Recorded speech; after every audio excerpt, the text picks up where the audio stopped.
do want to hand things over to Chris Cooper, Senior Operations Analyst at CATIC, for the main part of today's presentation. Thanks, Chris.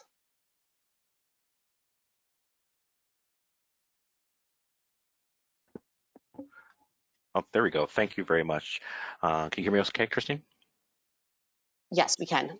Oh, okay, perfect. All right, so welcome everybody. Today I'm going to be talking about integrating data to turn them into visualizations, which will lead you to operational success. You go to the next slide, please. So many of you have definitely or probably have seen Laserfiche's digital transformation model that they unveiled to us a couple of years ago. By this time, you should have already be in one of these stages, or even you may be in a stage before stage one. But either way, if you are here, then that means you're using Laserfiche. And what that also means is you'll be following along on one of these steps of this transformation model. CATIC's particular process lies between stage 4 and stage 5 of the transformation model. What we're doing is at this stage, we're streamlining, but we're also transforming. But at the same time, while we're transforming, we're laying the groundwork to incorporate AI and predictive analytics and other smart tools so we can get the most out of our data as well as get the most out of our processes. Next slide, please. So just like your data, my data sits in a repository, just as you see below. Whether you're using Laserfiche web application or you're using the desktop client, either way, it gets pushed to some data source at the end of the night, maybe on an hourly basis, maybe the next morning. But nonetheless, your data and my data sits in an identical location. And that's the whole crux of today's webinar. Is I'm going to show you how to take this raw, unfiltered, but highly sorted data and transform it into something very beautiful so you can tell a story. Next slide, please. So how do you get from repository data, raw repository data, or even data from external databases and have that sent to a beautiful dashboard like you see on the screen below or to the side? Well, I use a very easy 3-step process. First, you want to have a vision of the story you want to tell. Once you have that vision, then you'll ensure that all the data is present so that you can tell that story. And once you have that correct, now it's time to assemble the data and connect it so you can build your dashboard. In this example or in this webinar, I use Power BI, so I'll be talking a little bit about that. I won't go too deep into Power BI, but just showing you how we can take that repository data and push it to Power BI. Next slide, please. So stage 1, I mentioned have a vision of the story you want to tell. What you have to remember is that not all data is good data and not all metrics are useful metrics. You first start by picking a process. Depending on your role within the company, you may want to go up one level and start with a particular department first. So let's say you take the finance department, and then within the finance department, you pick your process. And once you have that particular process that you would like to pull data and metrics from, you got to remember that your visual should tell a relevant story. And what I like to do is actually I like to start with a mock-up, simple sheet of paper and a pen to start saying to yourself, what do I want my report to look like? What do I want it to show? What is the data that I truly need versus the data that I don't need? And I listed below some key examples of some of the metrics that can apply to many different processes. You know, you want to get into totals of that process, you know, process times, participant data, the top 10 categories and values. And I'll show you how I applied this when I show you an example of my exact process. But remember, as you're telling your story and you're putting your dashboard together, your story is going to evolve, because whether you're doing your dashboard for yourself or you're doing your dashboard for a direct report, higher or lower, at that point, it will evolve because people are going to want to see more data that you've prepared, or they may want to see less data than you prepared, or a type of data that doesn't even sit in your particular repository, but it exists somewhere else. And so as your story will evolve, so will your data collection, because you may at that point have to reach outside of the Laserfish universe to grab that data. Or if you're within the Laserfish universe, you may need to attach to repositories and folders that you may or may not have permissions to. So that's one thing to remember. As the story evolves, so will your data collection. Next slide, please. So step 2 into making a visual. Ensure all your data is present to tell that story. So now that you have your story laid out, now you can start to data mine. And this is kind of what I was just talking about. Where does all that data or that particular data sit that's going to populate my dashboard? Is it in the finance folder in one Laserfish repository? Does it sit in the HR folder and another part of the repository? Or does the data even sit on an Excel spreadsheet in a shared drive folder? That's where you're going to start to look to see. And what you're basically doing is you're reverse engineering the dashboard. You have that visualization of what you want it to look like, and now you're moving backwards to make sure you're going to start attaching those data sources, or where to pull from those data sources, I should say. Next slide, please. So this is pretty much, now we're at the stage where we are going to assemble and connect the data. And just like I said, now you have your story and you know where your required data sits. You can start to assemble it. Things sit in Laserfish, other CRM databases. So you want to make sure that you map that out so you know where your data will be pushed. Now, this is a bit of an advanced ask, because more than likely at this stage, you will be working with your database person to do this, or at least have certain permissions if you're well versed in, data warehouses. But at this stage, you will be working with someone from your data department to start feeding your report. And at the end of the night, this data points can get pushed to Power BI. Next slide.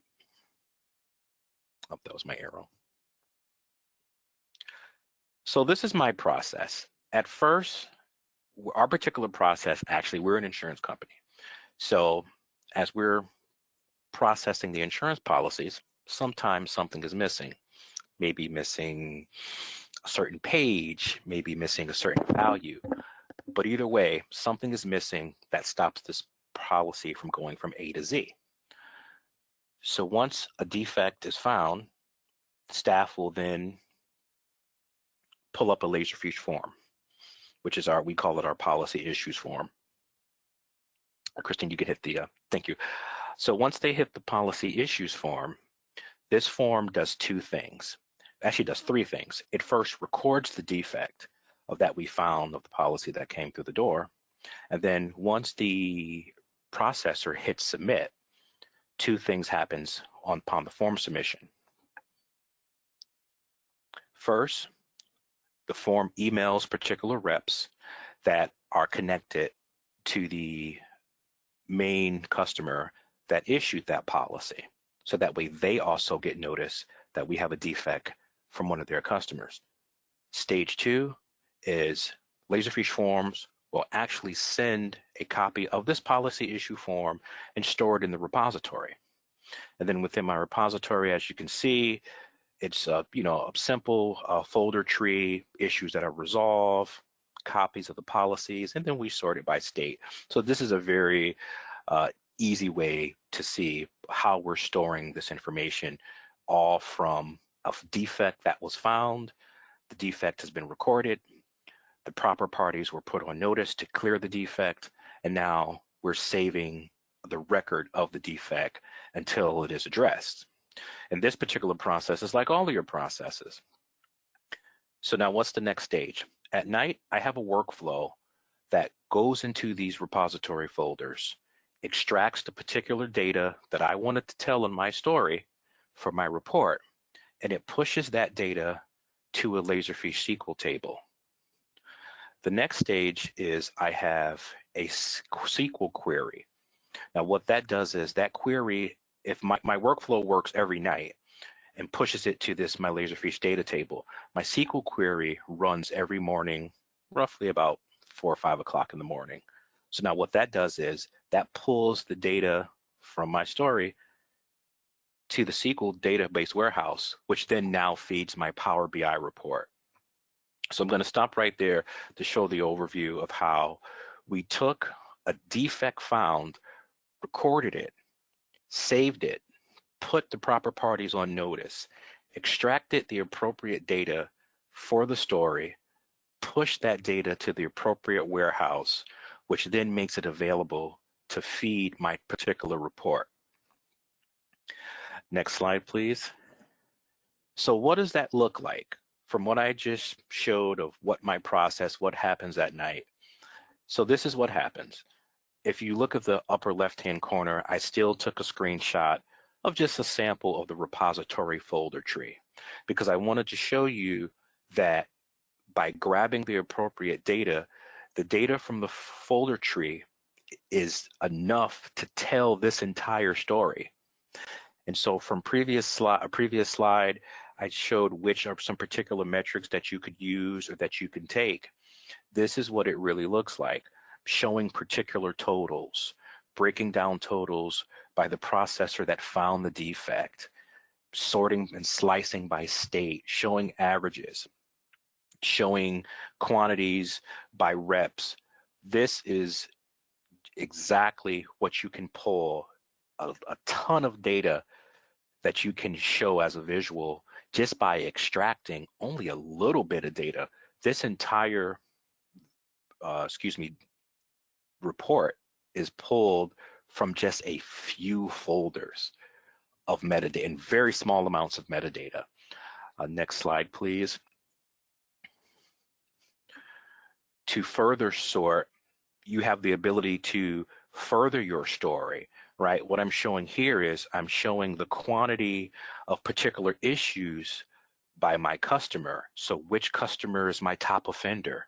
That allows us to start making the decisions and reframing our processes, because we can look to say, well, if customer X has 12 outstanding orders, what's going on in their process? What's going on in their business? What could we do to lower their numbers? The blue bar below shows a particular issue that's reoccurring itself. Again, now that I've told the story allows me to make data decisions, because if I'm having 62 examples of issue, missing page 1, well, then that allows me to do some research and do some reconnaissance really to say, well, why are our documents coming through the door and the bulk of them are missing page 1? Is it just from one particular customer? Is it something that's happening in the transition? So what you've done is you've taken your raw data, you've cleaned it up, you've pushed it to the proper data sources, you see what your process looks like. Now you get to make decisions in order to fix the process, make it faster, make it more lean, make it efficient. And a lot of times you add more awareness into the process. This also can show you that sometimes problems occur because maybe people in the chain of that process may not be aware of the mistakes that they're making. But at the end of the day, this allows you to clean up and fix the process as a whole. I believe that's going to the next slide. So that's really it. It's a really brief presentation, but it shows you how to grab the right amount of data, where to grab it from, and what you can do with it. But definitely, I would recommend that you would need to talk to your database person, or at least tell them what you want. You don't need to be a database architect to do this at all. This is definitely I would call it a intermediate level process to build, but it's definitely not as difficult at all.